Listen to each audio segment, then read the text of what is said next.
नमस्कार मंडळी. रामनवमीनिमित्त जो नवमीचा योग होता ना, त्या निमित्तानं नॉर्थ इंडियन साईडला कन्यापूजन केले जाते. त्या निमित्ताने आमच्याकडे एक न्यूली मॅरिड कपल आले होते, ज्यांनी श्रीमाईची खूप छान प्रकारे पूजा केली. स्पेशली तिच्यासाठी त्यांनी घरून डबा आणला होता आणि खूप सारे गिफ्ट्स, शगुन, ज्वेलरी असं सगळं काही आणलं होतं. त्यांनी पूजा केली. मग लगेच मी म्हटलं चला आपण पण पूजा करून घ्यावं. तसं आपल्याकडे महाराष्ट्रामध्ये दसऱ्याच्या मध्ये काळामध्ये ही पूजा केली जाते अष्टमी नवमीला. पण म्हटलं ठीक आहे चला आपण पण करून घ्यावं, कारण श्रीमाईला ते खूप सगळं आवडत होतं. पूजा करून घेतली आणि लगेच निघणार होतो मंदिरामध्ये ना, म्हणजे या इकडे ना तेलंगणामध्ये 27 तारखेला म्हणजे शुक्रवारी रामनवमी साजरी करण्यात आली. त्याचं कारण पण मी विचारलं की का, कारण की महाराष्ट्रामध्ये आपल्याकडे 26 मार्च म्हणजेच गुरुवारी रामनवमी साजरी करण्यात आली.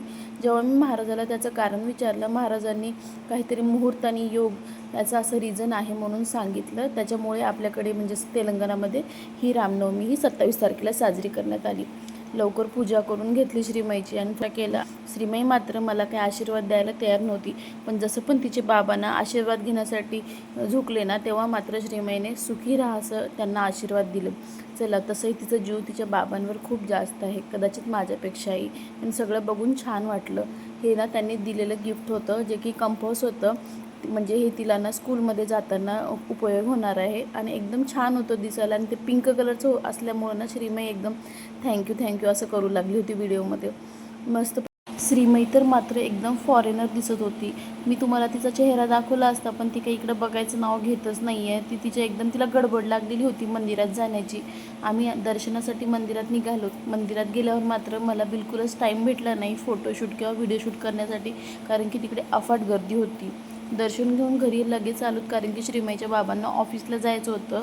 त्यांनी आम्हाला बोलले होते की आज सुट्टी घेणार आहे, पण तरी पण त्यांनी काही कारणास्तव त्यांना ऑफिसला जावं लागलं. म्हटलं ठीक आहे, काही हरकत नाही.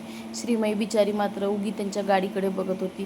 तिला वाटत असेल की बाबा तर हो म्हणले होते सुट्टी आहे, मग का बरं जात आहेत. तरी पण ती खूप समजदार आहे. बाबांना तिच्या टाटा बाय बाय केली आणि घरी परतलो. घरी परतल्यावर मात्र दोघींनी मस्तपैकी दुपारचं जेवण केलं आणि आराम केलं. सो आजच्या पुरतं इतकंच. तर चला भेटूया पुढच्या व्हिडिओमध्ये. थँक्यू.